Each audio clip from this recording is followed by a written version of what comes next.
This call is now being recorded. Good evening everyone. तो जैसा कि आप सभी को पता है, हम यहाँ पे ले रहे हैं ऑनलाइन क्लासेस। क्लास के लिए तो वो है 10th क्लास के लिए, किस सब्जेक्ट की, तो वो है मैथ की, जिसमें हमने आपके 6 चैप्टर का जो है वो रिवीजन स्टार्ट कर दिया था।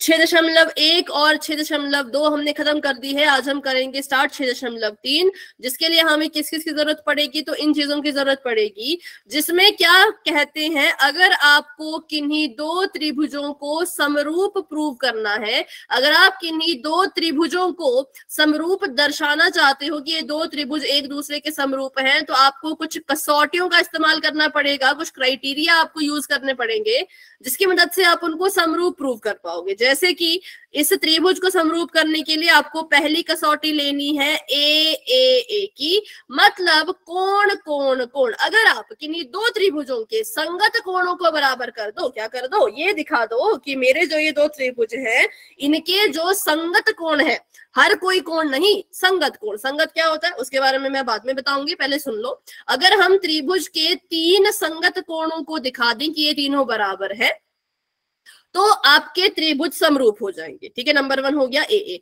नंबर 2 है ए। ऊपर में देखो, ऊपर 3a है, मतलब आपने त्रिभुज के 3 संगत कोणों को बराबर दिखाया, और नीचे सिर्फ 2 ही a है, मतलब आपने त्रिभुजों के सिर्फ 2 ही संगत कोणों को बराबर दिखाया, तब भी वो समरूप बन जाएंगे। तब भी हम क्या कहेंगे कि ये समरूप है।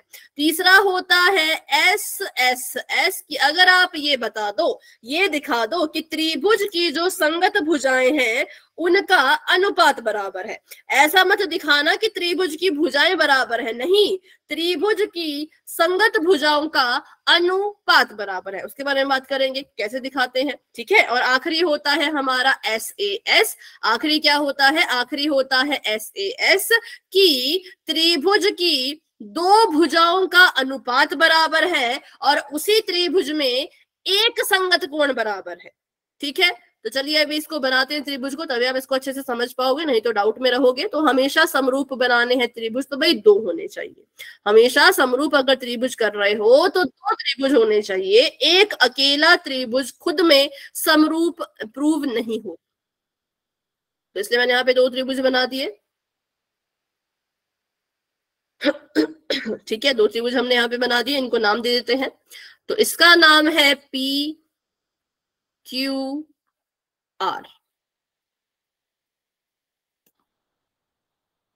ठीक है, PQR। और दूसरे वाले त्रिभुज को नाम दे देते हैं हम EFG।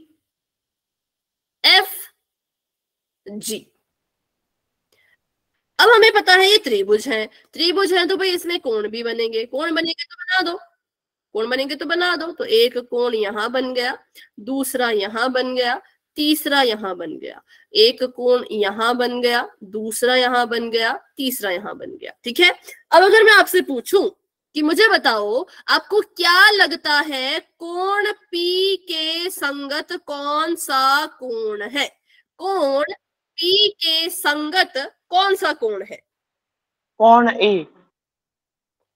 कोण E। ठीक है, कोण P के संगत है कोण E, क्योंकि क्या होते हैं संगत कोण, अभी तो हमने पिछली क्लास में सीखा था थोड़ा बहुत कि P इधर बना है ना, और दूसरे त्रिभुज में E भी इधर बना है।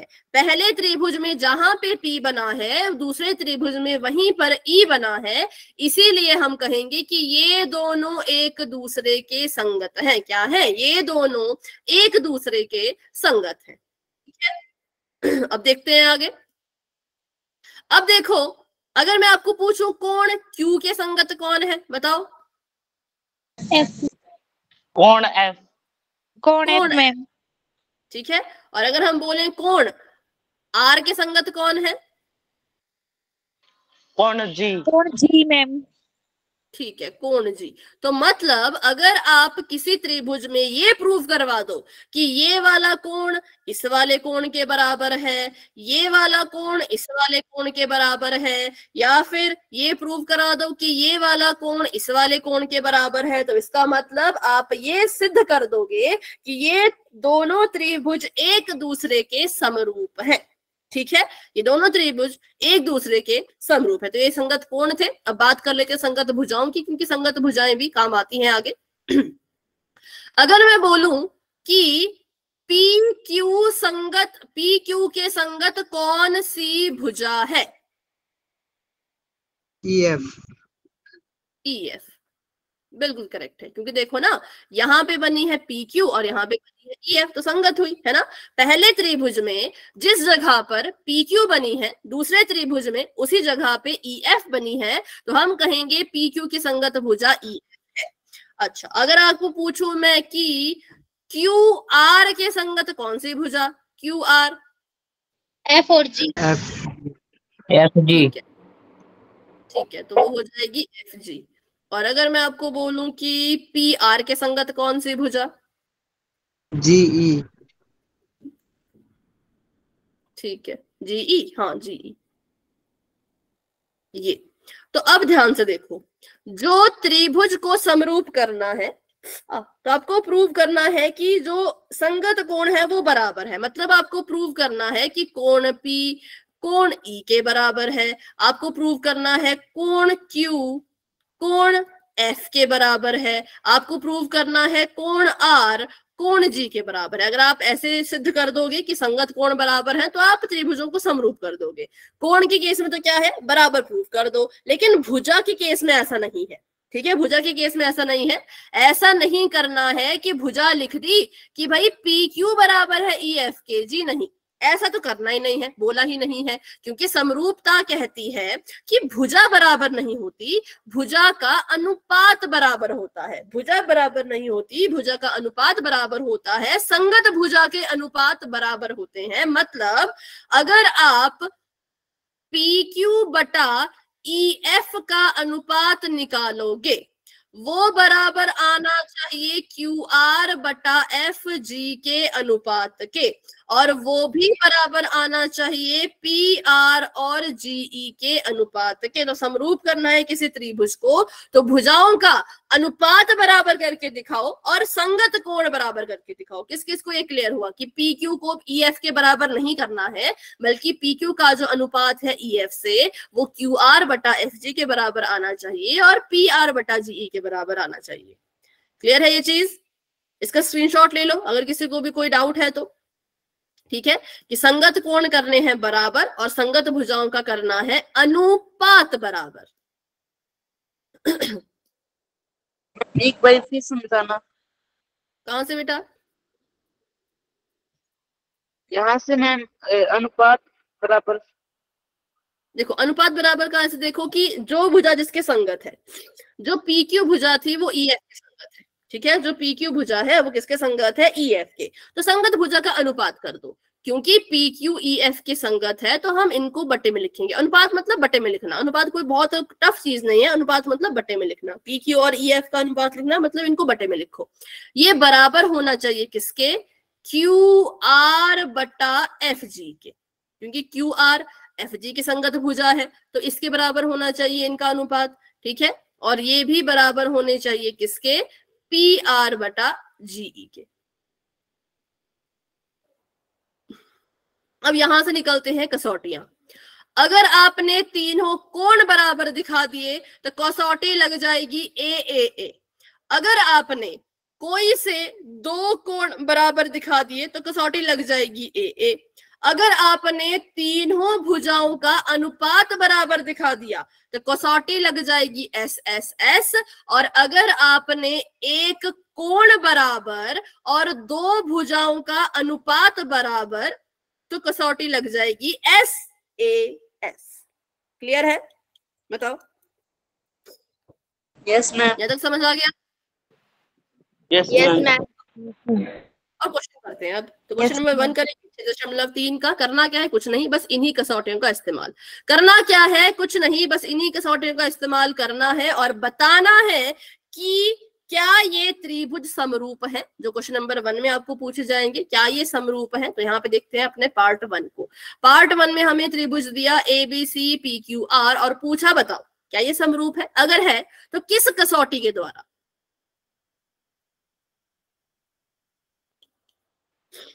AAA के द्वारा।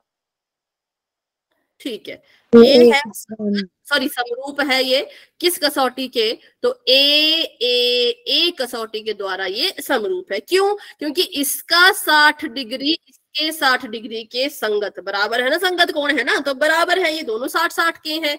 इसका 80 डिग्री इसके 80 डिग्री के संगत और बराबर भी, इसका सी इसके कोण आर के संगत और बराबर भी। तो इस त्रिभुज के जो संगत कोण थे वो बराबर है, तीनों के तीनों। तो यहाँ पे कसौटी लग गई ए और हमने इसको समरूप प्रूव कर दिया। अगला क्वेश्चन देखते हैं, इसमें बताओ क्या इसको आप समरूप कह पाओगे?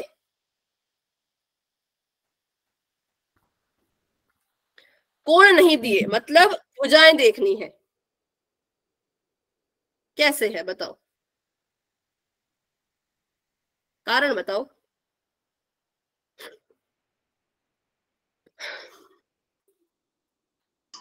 है मैम ये। अच्छा मुझे बताओ ए बी के संगत कौन सी भुजा है? ए बी के संगत PQ मैम, PQ मैम, गलत है, बस यहीं पे तो गलत करते हो, यहीं पे तो गलती करते हो। क्यू आर है मैम, पहले क्यू आर भी नहीं है बेटा, क्यू आर भी नहीं है, PR मैम, मैम PR है। हाँ पर कैसे वो सीखो ना, अब तो एक ही बचे, अब तो उसी को बोलोगे है, अब तो एक ही बची उसी को तो बोलोगे। देखो यहाँ पे ये वाला जो त्रिभुज था और ये वाला त्रिभुज था दिखने में सेम था, कैसा था? दिखने में सेम था, है ना, तो हमने फटाफट से देखा और आंसर दे दिया। लेकिन अगर क्वेश्चन नंबर 1 के पार्ट 2 को देखो तो ये त्रिभुज सेम नहीं है, दिखने में सेम नहीं है, तो पहले इनको दिखने में सेम बनाओ, पहले इनको ऐसा बनाओ कि दिखने में सेम हो जाए। या तो छोटे वाले त्रिभुज को घुमा दो, बड़े वाले की तरह बना दो, या बड़े वाले त्रिभुज को घुमा के छोटे वाले की तरह बना दो। तो मैं बड़े वाले त्रिभुज को घुमा रही हूँ, ठीक है, इसको ऐसे मैं रोटेट कर रही हूँ। रोटेट मतलब जहां पे आर है वहां पे पी, और जहां पे क्यू है वहां पे आर, और जहां पे पी है वहां पे क्यू। नाम भी बदलेंगे और इनकी भुजा भी बदलेंगे। पी आर था, ऐसे बना दिया पी आर, क्यू आर चला जाएगा ऊपर तो क्यू आर चला गया ऊपर, पी क्यू क्यू पी आ जाएगा ऐसे। तो मैंने इस त्रिभुज को घुमा दिया, ठीक है, इसको घुमाया तो जहां पर आर था वहां पे पी आ गया, जहां पे क्यू था वहां पे आर आ गया, जहां पे पी था वहां पे क्यू आ गया, ठीक है, ऐसे घुमा दिया। अब देखते हैं पी आर कितने के बराबर था? 5 सेंटीमीटर। क्यू आर कितने के बराबर है?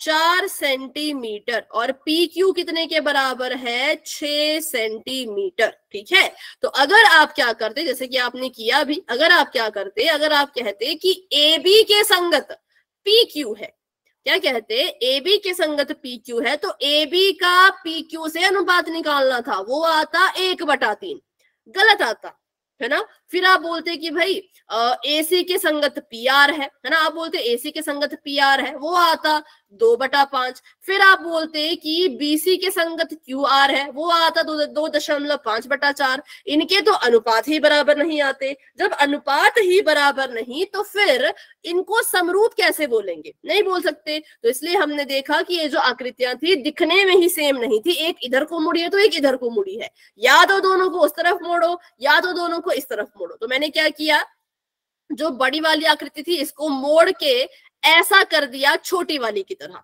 अब बताओ कौन किसके संगत है? तो अब देखो ए बी किसके संगत है? तो ए बी संगत है आर क्यू के। अच्छा इसका अनुपात निकालो, ये आ जाएगा 2/4, इसको काट आ जाएगा 1/2। फिर देखो ए सी किसके संगत है? QP की मैम, क्यूपी के।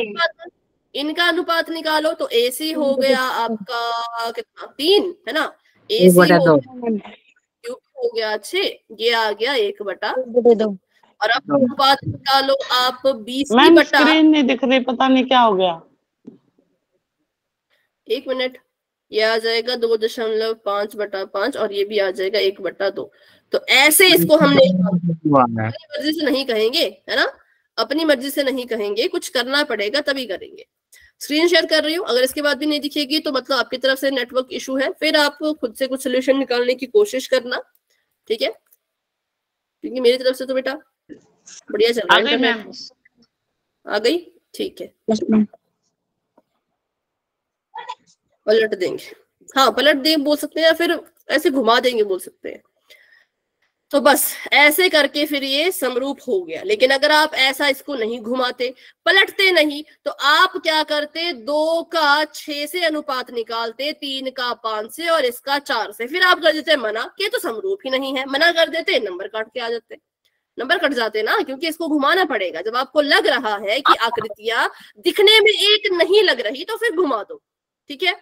तो घुमा दिया हमने और हमें मिल गया आंसर कि इसका जवाब है हाँ, ये समरूप है। और कौन सा यहाँ पे क्राइटेरिया लगा, कौन सी कसौटी लगी? Ma'am triple A. Triple A कहाँ बेटा? मैम हमने फिर तो तो मेरा सही था, मैंने सही बोला था। सही बोला था, पर कारण भी तो चाहिए ना। आपने जब आपसे पूछा, फिर हाँ, फिर जब आपसे पूछा कि बताओ किसके संगत कौन, वहां पे आपने गलत बोल दिया, है ना? तो संगत भुजा मेन है, वो बताना है अच्छे से। इसमें लग गई एस एस एस, क्योंकि तीनों भुजाओं की बात करी ना हमने। इस भुजा का इससे अनुपात, इस भुजा का इससे अनुपात, इस भुजा का इससे अनुपात, तो क्राइटेरिया लग गया एस एस एस, भुजा भुजा भुजा। क्लियर है ये? इसको घुमा दिया, ट्रिपल ए घुमा जब लगता है करके, जब कोण बराबर हो। हाँ कोण, जो पीछे यहाँ पर था, जो इस वाले क्वेश्चन में था, कोण बराबर थे ना, तो ट्रिपल ए। ए मतलब एंगल, ठीक है? ए मतलब एंगल, एंगल माने कोण। अब देखो इस आकृति को और बताओ, क्या ये आपको लगता है संगत होगी? ये सॉरी समरूप होगी ये वाली? हाँ या ना? No ma'am. No ma'am. क्यों? कारण? मैम ओ मैम, मैम एक तो ये आकृति अलग अलग है। नहीं, आकृति तो सेम है।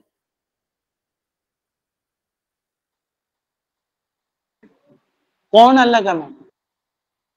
कोण तो दिए ही नहीं है, कैसे पता करे अलग है कि कैसे इसका है? अनुपात अलग है। भुजाएं अलग है मैम।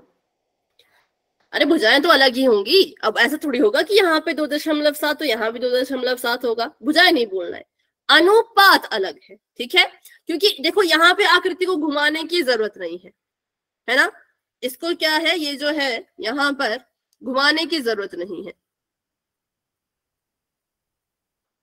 तो इसलिए जो जैसा था, जैसे ये यहाँ पे सीधा है, वैसा सीधा ये यहीं पे रहेगा, तो घुमाने की जरूरत नहीं पड़ी। सीधा सीधा सीधा हमने देखा, एल एम और डीई का अनुपात निकालेंगे, कुछ और ही आएगा।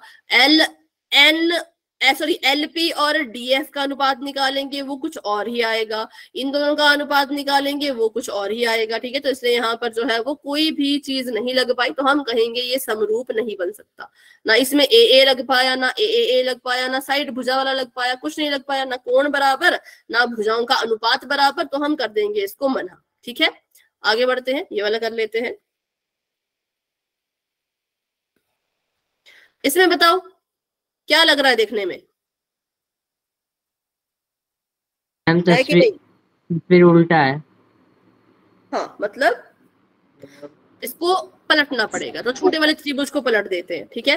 क्या करते हैं, छोटे वाले त्रिभुज को पलट देते हैं। इसका ऊपर 70 डिग्री बन रहा है, इसका नीचे 70 डिग्री बन रहा है, तो हम छोटे वाले का 70 नीचे कर देते हैं। इसका ऊपर बन रहा है ना, तो मैंने इसको ऐसे नीचे को कर दिया, नीचे की तरफ को मैंने ये त्रिभुज कर दिया ऐसा, ठीक है?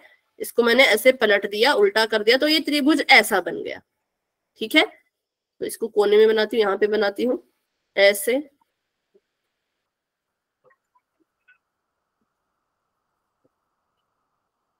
अरे एक मिनट, ऐसे नहीं होगा ये कोण आ जाएगा नीचे, और ये इधर, और ये वाली रेखा ऐसे, ठीक है? अब कोण कहाँ बना था वो देख लो। कोण बन रहा है एम पर, तो एम बिंदु मानेंगे इसको। जिस पर कोण बन रहा है एम पे बन रहा है ना, तो एम मानेंगे इसको। किस किस रेखा पे बन रहा है? जिस रेखा को कोण छू ही नहीं रहा वो है एन एल, तो या तो एन एल ऐसे लिख दो या तो ऐसे लिख दो। अब देखते हैं, एम एन एल, ठीक है? एम आ गया इसकी जगह, तो फिर ये तो ऊपर जाना चाहिए था, ठीक है, अभी के लिए इसको ऐसे लिखते हैं। अब बताओ कौन किसके संगत?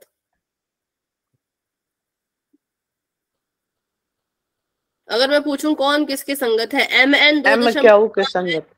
लिख दिया और ML है 5 सेंटीमीटर लिख दिया। ठीक है, अब इन दोनों को देखो, इन दोनों को देखा तो जो आपका PQ है वो NM के संगत है। PQ है 5 बटे में NM 2.5, काटेंगे इसको तो 2 के बराबर आ जाएगा।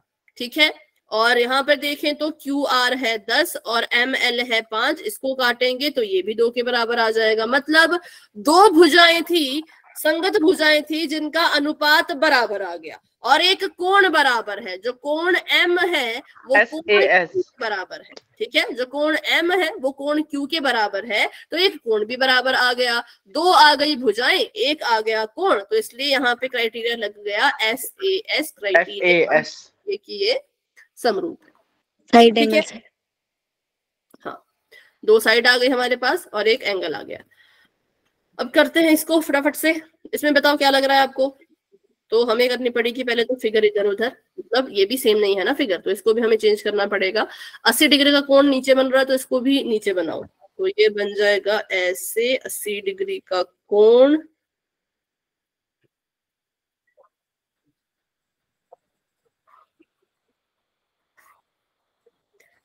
किसी का माइक ऑन है? पहले तो माइक ऑफ करो। ठीक है, ये आपका यहाँ पे आ गया 80, मैंने इसको घुमा दिया जैसे हम घुमा रहे थे ऊपर, तो ये आ गया 80 डिग्री। ठीक है, 80 डिग्री बना है A पर, तो A यहां लिख दिया और C यहां, B यहां, तो ये आ गया 3, ये आ गया 2.5। बताओ अब होगा ये समरूप? No ma'am. क्यों? कारण?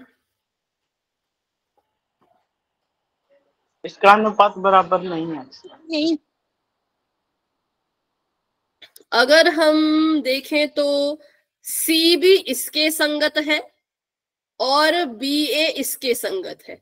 ठीक है, अगर 2.5 और 5 का अनुपात निकालेंगे तो 2 आएगा, लेकिन बाकियों का अनुपात नहीं निकाल पा रहे क्योंकि बाकियों के बारे में कुछ दिया ही नहीं है ना, तो इसलिए हम इसको मना करेंगे कि ये जो आपकी आकृति है ये भी समरूप नहीं है, क्योंकि 3 इसके संगत होना था। इसकी जब वैल्यू ही नहीं दे रखी तो कैसे पता करें? नहीं पता कर सकते। और इसका अनुपात इसके साथ, इसकी वैल्यू नहीं दे रखी तो कैसे पता करें? तो इसलिए इसको हम कहेंगे कि ये नहीं है समरूप।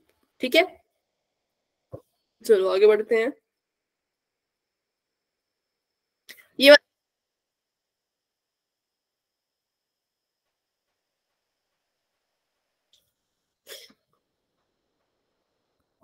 तो यहाँ पे अगर किसी तरह से आप इस वाले कोण का मान निकाल दो और इस वाले कोण का मान निकाल दो तो हम पता कर सकते हैं कि समरूप होगा कि नहीं होगा। ठीक है, तो त्रिभुज के हमें पता है तीनों कोणों का योग कितना 180 होता है।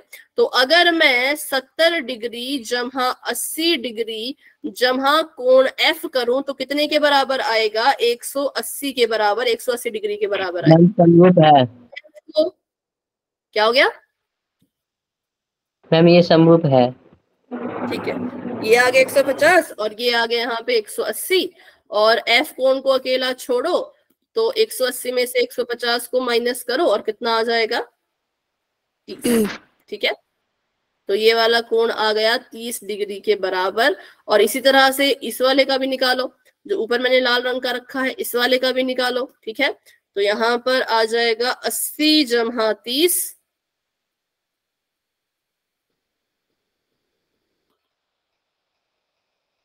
जमा कोण P बराबर में 180, तो 80 में 30 जोड़ोगे 110 आ जाएगा, और 180 ऐसे का ऐसा, P को अकेला छोड़ोगे 180 में से 110 को माइनस करोगे तो ये कितना आ जाएगा? 70। ठीक है, तो ये वाला कोण आ जाएगा 70 में 70 के बराबर। तो बस हो गया। जो कोण डी है कोण पी के संगत है, दोनों 70 है। जो कोण ई है वो कोण क्यू के संगत है, दोनों 80 है। जो कोण एफ है वो कोण आर के संगत है, दोनों 30 है। तो यहाँ पे सारे के सारे कोण बराबर हो गए, तो हम कहेंगे कि यहाँ पे क्राइटेरिया लग गया एंगल एंगल एंगल, तीनों कोण संगत कोण बराबर, तो बस हमें हमारा आंसर मिल गया। ठीक है, चलो तो ये था हमारा क्वेश्चन नंबर 1 6.3 का। अभी बढ़ते हैं आगे और अपना अगला सवाल करते हैं। ये वाला सवाल थोड़ा सिंपल था, बस इसमें ध्यान रखना कि जहां पे भी जरूरत लगे कि यहाँ पे त्रिभुज को घुमाना पड़ेगा, पलटना पड़ेगा, वहां पे उनको पलट देना। अगर लगेगा कि नहीं सेम है तो फिर सेम रहने देना, ठीक है। लेकिन जहां पे लगा कि भाई पलटना पड़ रहा है वहां पे उसको पलटना है। ठीक है, चलो आगे बढ़ते हैं फिर। क्वेश्चन नंबर 2 करते हैं। क्वेश्चन नंबर 2 आपको अपनी बुक पे देखो, क्योंकि यहाँ पे थोड़ा सा फिगर छोटी ही रहेगी, क्योंकि लिखने के लिए जगह चाहिए होती है ना। तो अपने बुक से पढ़ो और फिर यहाँ पे आंसर करते हैं। सबसे पहली चीज, आपको एक आकृति दे रखी है, इसको मैं बना लेती हूँ अलग से ताकि आपको दूर से दिख जाए आकृति। ठीक है, तो एक आपको दे रखा है ऐसी एक रेखा जिसका नाम है BC और एक रेखा दे रखी है जिसका नाम है AB, और इसके अंदर से कुछ रेखाएं जा रही हैं, एक ऐसे और दूसरी ऐसे, और त्रिभुज को बना रही है। ठीक है, 2 त्रिभुज बन रहे हैं।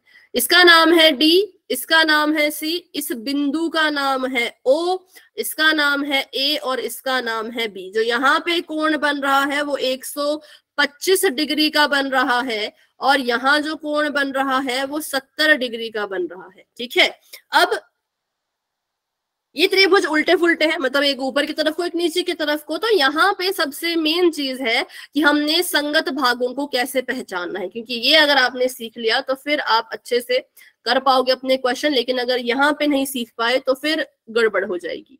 संगत भाग कैसे देखें जब त्रिभुज ही उल्टे फुल्टे कर दिए हो, या त्रिभुज ऐसे हो कि एक के अंदर एक घुसा हुआ है, नहीं समझ आ रहा कि कौन किसके संगत होगा। तो कैसे पता करते हैं संगत भाग का? तो हम त्रिभुज के नाम से भी पता लगा सकते हैं कि कौन किसके संगत है। बस त्रिभुज के नाम से पता लगा सकते हैं कौन किसके संगत है, जिसके लिए आपको त्रिभुज का नाम बिल्कुल अच्छे से लिखना है। जैसे कि आपको क्वेश्चन में कहा है, आपको क्वेश्चन में बोला है कि आपका जो त्रिभुज है ODC। अब सवाल में अगर ODC लिखा है तो आप अभी इसको ODC ही लिखेंगे। अपनी मर्जी से CDO, DOC इसका नाम चेंज मत कर देना, अपनी मर्जी से नाम चेंज मत कर देना। ठीक है, ODC लिखा था क्वेश्चन में, आप देख सकते हो अपनी किताब पर, और मैंने भी यहाँ पे ODC लिखा है। अब ये समरूप है त्रिभुज OBA के, ये आपको दिया है, ये निकालना नहीं है, ये आपको क्वेश्चन में बोला था। क्या हो गया? कोई कुछ बोल रहा है क्या? मैम बोलो। ये मुझे आकृति नहीं समझ में आई। अभी समझेंगे, अभी आकृति को छोड़ो, अभी हम ना कुछ और सीख रहे हैं, उसको सीखो फिर आकृति पे आएंगे। ठीक है, ठीक है मैम। हाँ अभी माइक ऑफ कर दो। ओके, अभी बस ये सीखो जो मैं कह रही हूँ ना, संगत भाग, अभी इसको सीखो। तो संगत भाग कैसे निकाले इन त्रिभुजों के? तो सबसे नंबर 1, जैसा नाम क्वेश्चन में दिया है आपने भी नाम वैसा ही लिखना है। तो मैंने वैसा नाम लिख दिया। अब ये O लिखा है पहले और यहां भी O लिखा है पहले, इसका मतलब कोण O के ही संगत होगा। जैसे आप देख भी पा रहे हो, एक कोण यहां बन रहा है O का, दूसरा कोण यहां बन रहा है O का। ये दोनों कोण एक दूसरे के संगत होंगे। ठीक है, दोनों कोण क्या होंगे? एक दूसरे के संगत होंगे। ठीक है, क्लियर हुआ सभी को? आकृति से भी वैसे ही दिख रहा था और यहाँ पे भी ऐसे ही दिखा। तो अगर मैं पूछूं कोण D किसके संगत होगा, बताओ, नाम पढ़ के बताओ, नाम पढ़ के। B के। ठीक है मैम। कोण B के। और कोण C किसके संगत होगा? कोण A के। कोण A के। तो अब आपको त्रिभुज को उल्टा पुल्टा करने की जरूरत नहीं है। आपको क्वेश्चन में नाम दिया था, उस नाम के हिसाब से चले तो पाया कि भाई जो ये वाला कोण है ये इसके संगत है। ठीक है, और जो ये वाला कोण है 70 डिग्री का कोण D, ये किसके संगत है? ये कोण B के संगत है। ठीक है, और ये जो कोण है नीले रंग का C, ये किसके संगत है? तो ये कोण A के संगत है। कहां से पता किया? त्रिभुज के नाम पढ़ के। त्रिभुज के नाम को पढ़ा और संगत भाग निकाल दिए, संगत कोण निकाल दिए। अब त्रिभुज के नाम से ही संगत भुजा भी निकल जाती हैं, तो संगत भुजाएं भी निकाल लेते हैं। यहाँ पे इस क्वेश्चन में तो जरूरत नहीं पड़ेगी भुजा की, लेकिन हाँ कहीं पे तो पड़ सकती है, तो भुजा निकाल लेते हैं। मान लो मैंने इसकी पहले 2 लिए, तो इसके भी पहले 2 ही लेने पड़ेंगे। तो इसका मतलब ओडी के संगत कौन सी भुजा? ओबी। ओबी। ओबी, ठीक है। ओडी के संगत कौन सी भुजा? ओबी, क्योंकि मैंने इसके पहले 2 लिए तो इसके भी पहले 2 लेने पड़ेंगे, और ये हो गया ओडी के संगत ओबी। अब मान लो मैंने इसके आखिर के 2 लिए, डीसी, तो डीसी भुजा किसके संगत होगी? बीए कह लो या ए बी कह लो, ठीक है, बीए कह लो या ए बी कह लो, ठीक है। तो ये इसके संगत हो जाएगी, क्योंकि पीछे पीछे वाले लिए दोनों, तो पीछे पीछे वाले फिर संगत हो गए एक दूसरे के, ठीक है। ऐसे जो है वो नाम से पता करते हैं हम। तो ये हो गया कि डीसी जो है वो किसके संगत, तो डीसी संगत हो गई, ए बी लिख लो या बी ए लिख लो। फिर मान लो इसका लिया पहला और इसका आखिरी, पहला और आखिरी, तो बताओ ओ सी किसके संगत? ओए। ओए ओए के मैम। ओए, ठीक है। तो देख भी सकते हैं आप, यहाँ पे आप फिगर में भी देख सकते हो कि सच में ही ऐसा था, त्रिभुज उल्टे थे तो उल्टे के हिसाब से देखना पड़ेगा। जो ये वाली भुजा है वो इस वाली भुजा के संगत होगी अगर आप त्रिभुज को सीधा बना दो। तो अगर त्रिभुज को सीधा बना दो तो जो ओसी है वो ओए के संगत होगी, क्योंकि जिस जगह पे ओसी बनी है उस जगह पे ओए बनी हुई होगी, और जिस जगह पे ओडी बनी है उस जगह पे ओबी बनी हुई होगी, और जिस जगह पे डीसी बना है उस जगह पे ए बी बनी होगी। वो तो हम देख ही पा रहे हैं, ठीक है। तो ऐसे जो है वो बिना त्रिभुज देखे सिर्फ नाम का पता लगाने से, नाम पता करने से हम ये पता लगा सकते हैं कि कौन सा भाग किसके संगत है, ठीक है, कौन सा भाग किसके संगत। तो इसको लिख लो, ये जो मैंने संगत भाग लिखे हैं आप भी लिख लो, ठीक है, तभी आप समझ पाओगे। मैंने जैसे नाम लिखे हैं वैसे आप भी इसको फटाफट से नाम लिख के और फटाफट से नीचे लिख दो। इस एरो का मतलब है संगत, ये जो मैंने ऐसे एरो लगाया इसका मतलब बराबर नहीं, इसका मतलब है संगत, ठीक है। संगत भाग निकाले हमने, बताओ लिख लिया?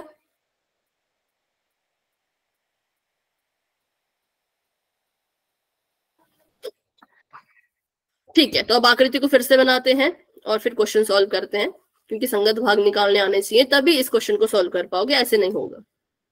आकृति देखो अब ध्यान से, एक रेखा ऊपर है दूसरी रेखा नीचे है, ठीक है, और यहां से एक रेखा आई, बनी थी आकृति, खुद से नहीं बनाई हमने, यहां से एक रेखा आई और एक रेखा आई यहां से, ठीक है। इसका नाम है डीसी, इसका नाम क्या है? डीसी, और इसका नाम है ए बी, ठीक है, और यहां पे है बिंदु जिसका नाम है ओ। फिर इन्होंने कहा कि जो त्रिभुज के बाहर बन रहा है कोण ये 125 डिग्री का है, और ये जो त्रिभुज के अंदर बन रहा है कोण ये 70 डिग्री का है, ठीक है, 70 डिग्री का है। बस इतनी सी आकृति थी। अभी कोई डाउट है तो पूछो आकृति में, अभी किसी को कोई डाउट? No ma'am. इसको मिटा दो, संगत भाग वाला पार्ट मिटा दो, लिख लिया आप सभी ने?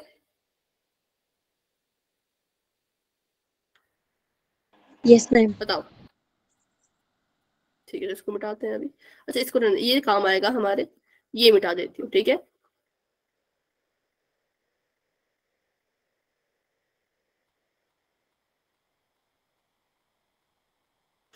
अब लिखते हैं सवाल में आपको दिया क्या है और आपने निकालना क्या है।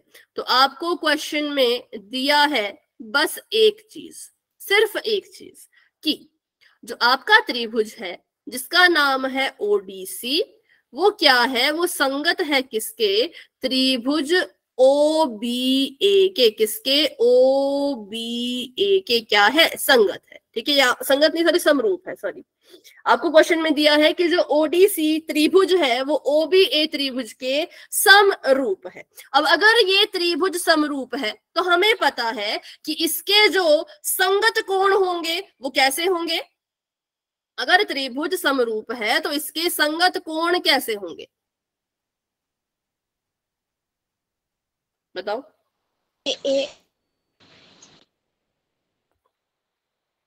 कैसे होंगे ना आपस में, बराबर होंगे कि नहीं होंगे, बराबर होंगे, है ना।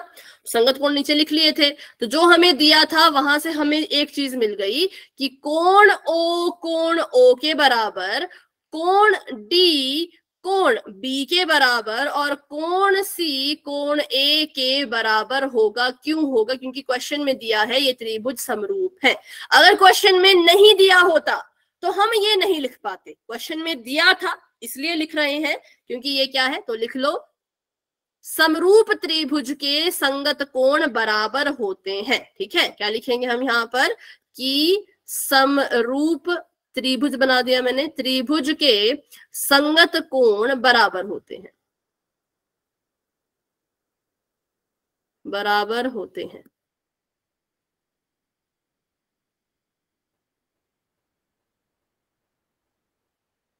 ठीक है, हो गया इसमें इतना ही।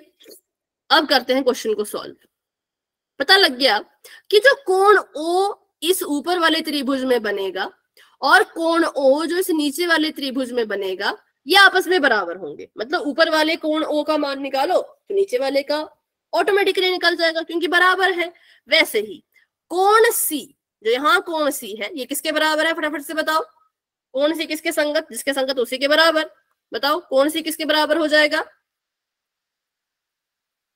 ओ ए के मैम, ओ ए बी के, ए के। ठीक है, ऊपर वाले त्रिभुज का कोण सी नीचे वाले त्रिभुज के कोण ए के बराबर, और ऊपर वाले त्रिभुज का कोण डी नीचे वाले त्रिभुज के कोण बी के बराबर। तो मतलब आपको यहाँ पे ज्यादा कुछ नहीं करना है, एक एक कोण की वैल्यू निकालते जाओ तो दूसरे दूसरे कोण की वैल्यू खुद ही निकलती जाएगी।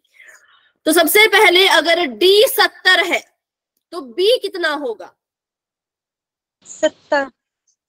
तो ये वाला कोण आ गया 70 डिग्री के बराबर। ठीक है, अब आपसे पूछे कौन कौन से कोण है, पहले तो वो लिख लेते हैं। आपको जो ज्ञात करने हैं, कौन कौन से कोण ज्ञात करने हैं वो लिख लेते हैं। तो ज्ञात करने को बोला है कोण DOC निकालो, कोण DCO निकालो, कोण OAB निकालो। पहले तो मुझे बताओ ये दो कोण अलग अलग क्यों है भाई? ये तो सेम हुए ना, बताओ सेम हुए कि नहीं हुए? DOC DCO एक ही बात नहीं है क्या? Yes ma'am, yes ma'am. एक ही कोण है ना, सेम ही कोण है ना? नहीं है, अलग है। ठीक है, देखते हैं बना के। जब भी किसी कोण का नाम लिखते हैं, ये छोटी छोटी चीजें बिल्कुल ध्यान से सुनो। ठीक है, ये छोटी छोटी चीजें बिल्कुल ध्यान से सुननी है। जब भी किसी कोण का नाम लिखते हैं तो उसको लिखने का एक तरीका होता है, ऐसे हर कैसे नहीं लिख सकते, एक तरीके से लिखते हैं। जैसे कि मान लो इसका नाम है PQR त्रिभुज। जो कोण इस P पर बना है, इसका नाम अगर मैं लिखना चाहूं तो कैसे लिखेंगे? जिस बिंदु पे कोण बनता है वो आना चाहिए बीच में। P पे कोण बन रहा है तो P आना चाहिए बीच में, और P के इधर उधर क्या आएगा? जो अदर बिंदु है। जैसे कि इस कोण का नाम हो सकता है QPR, इस कोण का नाम QPR भी हो सकता है, इस कोण का नाम RPQ भी हो सकता है। बस ध्यान में ये रखना कि जो जिस बिंदु पे कोण बन रहा है वो बीच में रहे, सेंटर में रहे। ठीक है, कहाँ रहे? बीच में रहे, सेंटर में रहे। अब बात करते हैं इस वाले कोण की, जो कोण बन रहा है इधर नीले रंग का, इसका नाम बताओ।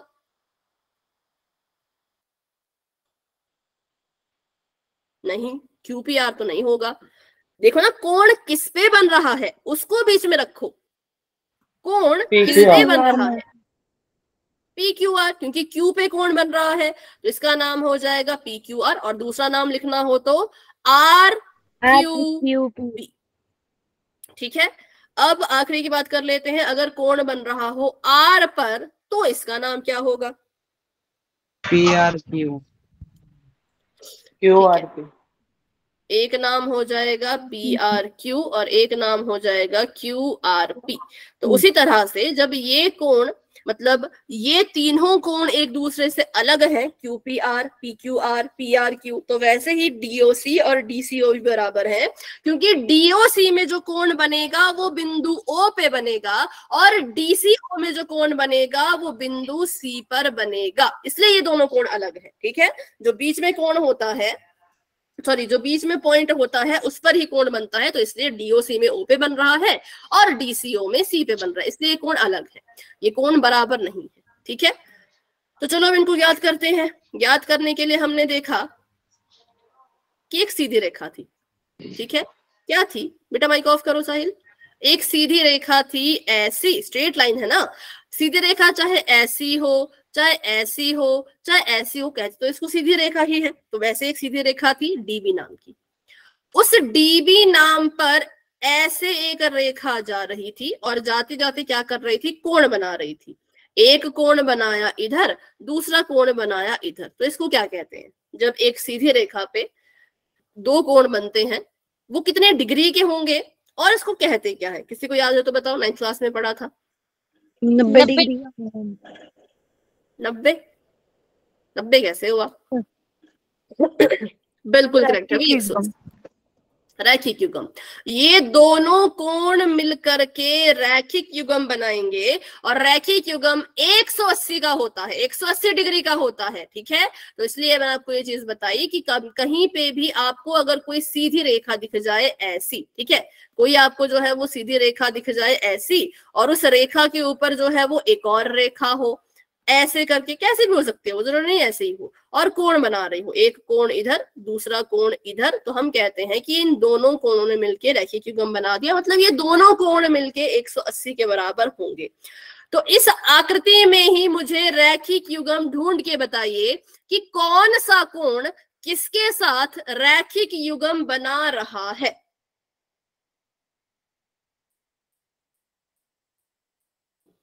बताओ, इस आकृति में कौन सा कोण किसके साथ रैखिक युग्म बना रहा है? E B. B, yes ma'am. ये किसके साथ बना रहा है रैखिक युग्म? डी और बी, मतलब ओ के पास है ना मैम। ऐसे दिखेंगे भाई, ऐसे दिखेंगे वो साथ में, इतनी दूर नहीं होता रैखिक युग्म, बहुत दूर है ये तो। ठीक है मैम। D O. आप नाम गलत बोल रहे हो। कोण भी यहां बना है, कोण ओ यहां बना है, कैसे रैखिक युग्म बनेगा? वो दोनों चिपके हुए होने चाहिए आपस में, बिल्कुल चिपके हुए। और किसी को दिख रहा हो तो बताओ भाई, इतना क्या सोच रहे हो, फटाफट से बोलो। AOC नहीं, DO भी नहीं। यहाँ पे कौन से कोण रैखिक युग्म बना रहे हैं ये मैंने पूछा है। कौन से दो कोण हैं जो आपस में रैखिक युग्म बना रहे हैं? नहीं, AB DOB। DOB, ठीक है। मतलब ये वाला कोण और ये वाला कोण मिलके क्या रैखिक युग्म नहीं बना रहा? ध्यान से देखो ना, बिल्कुल ध्यान से देखो, बना तो रहे हैं। ये गई बिल्कुल सीधी सी रेखा, ठीक है, और ये आए इसके ऊपर दो कोण तो बन तो गया रैखिक युग्म। फिर किस बात की चिंता कर रहे हो इतनी? समझ आया सभी को? अब बताओ, 125 डिग्री का कोण और O कोण क्या कर रहा है? रैखिक युग्म बना रहा है, ठीक है। ये थी सीधी रेखा, बिल्कुल स्ट्रेट रेखा थी, ये बिल्कुल सीधी लाइन थी। ये इस सीधी लाइन के ऊपर क्या हुआ? इन दोनों ने मिलकर के रैखिक युग्म बना दिया। क्लियर है सभी को ये? चलो ठीक है। तो अब अगर ये रैखिक युग्म बना रहे हैं, हमें पता है रैखिक युग्म होता है 180 डिग्री का। एक कोण 125 डिग्री का है और O कोण हमें पता ही नहीं कितने का है। ये दोनों जब मिलेंगे तो 180 डिग्री का कोण बनेगा। तो यहां से कोण O का मान निकाल दो, निकाल सकते हैं ना? कोण O को अकेला छोड़ देंगे और 180 को ऐसे कैसा रखेंगे और 125 को वहां भेज देंगे, माइनस करके आ जाएगा 55 के बराबर। देखो 55 ही आ रहा है, कुछ और तो नहीं आ रहा है। 10 में से 5 गए 5 और 7 में से 2 गए 5, 1 में से 1 कट गया, ठीक है 55। तो ये वाला जो कोण निकल के आया जिसका नाम है DOC, ये 55 डिग्री के बराबर आया, ठीक है। ये वाला 55 डिग्री, ये लाल वाला 125, जब दोनों को देखा तो दोनों ने बनाया 180, करेक्ट है। अब मुझे बताओ, अगर ऊपर वाला कोण 55 डिग्री है तो और कौन सा कोण 55 डिग्री होगा? संगत कोण की मदद से बताओ। अगर ये ऊपर वाला कोण 55 डिग्री है तो एक और कौन सा कोण 55 डिग्री होगा? संगत कोण बताए थे ना, वहां से देख के बताओ।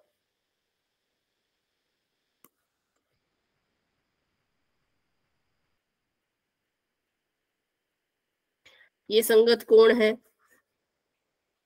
AOC, करेक्ट है, बिल्कुल AOC, ठीक है। DOC अगर 55 डिग्री है तो AOC भी 55 डिग्री होगा, क्योंकि ये दोनों एक दूसरे के संगत कोण है। और कैसे त्रिभुज के? समरूप त्रिभुज के। तो समरूप त्रिभुज के संगत कोण बराबर होते हैं। तो हमने यहां से दो कोण निकाल दिए। अब जैसे हमने अपने फर्स्ट क्वेश्चन में किया था ना कि अगर त्रिभुज के दो कोण पता है तो तीसरा कोण निकालो। A का मान निकालोगे तो C भी उतना ही आएगा, C का मान निकालोगे तो A भी उतना ही आएगा, क्योंकि ये दोनों संगत कोण है, समरूप त्रिभुज के संगत कोण है तो बराबर होते हैं। तो आप निकालो इसकी वैल्यू, या तो ऊपर वाले त्रिभुज से या तो नीचे वाले त्रिभुज से, और मुझे बताओ कोण A और कोण C कितने के बराबर आ रहा है। कोण A और कोण C कितने के बराबर आ रहा है?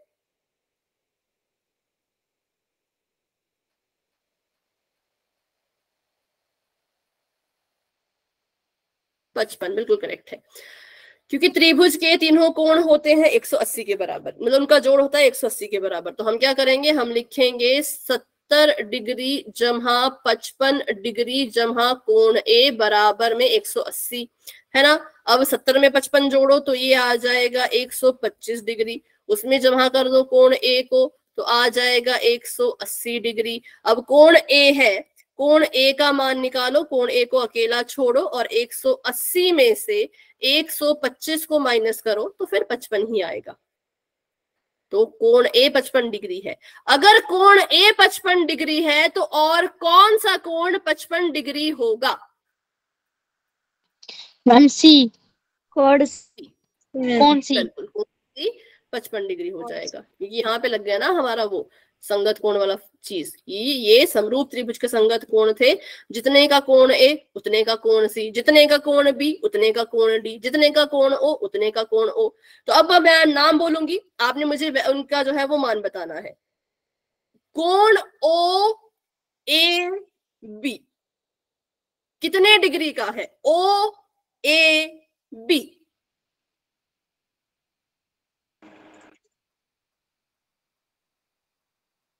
55 नहीं दिख रही? 55 कहाँ बना है? ऊपर वाले त्रिभुज में कि नीचे वाले त्रिभुज में? मैम नीचे वाले में। नीचे वाले त्रिभुज के किस बिंदु पे बना है? ओ बिंदु पे। गलत, गलत। देखो ना बीच में कौन है? ए बिंदु पे बना है मैम। ए बिंदु पे, मतलब यहाँ बना है, इसकी बात हो रही है। अब अगर मैं आपसे पूछूं, मुझे बताओ वैल्यू कोण DOC की कितना है? DOC 55। ऊपर वाले त्रिभुज में बन रहा है कि नीचे वाले त्रिभुज में बन रहा है? ऊपर वाले में। किस बिंदु पर? ऊपर। ऊपर। ओ पे बन O रहा बीच है। में है ना, O बीच में है तो O पर। अच्छा, अगर आपसे पूछा जाए कि भाई वैल्यू बताओ DCO इस कोण की? 55 डिग्री। और किस त्रिभुज में बन रहा है? ऊपर नीचे? नीचे ऊपर मैम। C पर। तो बस हो गया, ये हमसे पूछा था, हमने निकाल के इनको दे दिया। किसकी मदद ली ये सब निकालने में? तो हमने मदद ली कि त्रिभुज जब समरूप होते हैं तो संगत कोण बराबर होते हैं। इसकी मदद लेकर के हमने अपना ये पूरा क्वेश्चन सॉल्व किया। तो आपको इसलिए पता होना चाहिए कि समरूप त्रिभुज है तो फिर उसके संगत भाग क्या होंगे। अगर संगत भाग निकालने आ जाएंगे तो फिर चीजों को निकाल पाओगे, लेकिन संगत कोण निकालने नहीं आए तो नहीं आएगा। मैंने आपको बताया नाम से भी कि आपको जरूरी नहीं कि त्रिभुज देख के बताओ। अगर आपने त्रिभुज के नाम बिल्कुल सही लिखे हैं, जैसा क्वेश्चन में वैसा ही नाम आपने खुद भी लिखा है, तो फिर क्या करना है, फिर आपने उस नाम की मदद से संगत भाग का पता लगा लेना है। ठीक है, तो अभी अगला क्वेश्चन हम करते, बट अगला क्वेश्चन थोड़ा लंबा है, अभी इतने कम समय में शायद ना हो पाए, तो अभी के लिए इसको रहने देते हैं। इसको करेंगे अगली क्लास में या फिर अभी कर ले। मैम एक बार रिपीट कर, हाँ तो ठीक है, फिर हम रिपीट कर देते हैं इसको और बाकी का क्वेश्चन कल करेंगे। ठीक है, तो अभी के लिए जिसको भी ये क्वेश्चन समझ नहीं आया, डाउट है, रिपीट करवाना चाहते हो तो क्लास में रहो, लेकिन जिसको डाउट नहीं है वो क्लास को लेफ्ट कर सकते हैं। तो अभी के लिए good night and bye bye, मिलते हैं अपने अगली क्लास में, मतलब कि कल।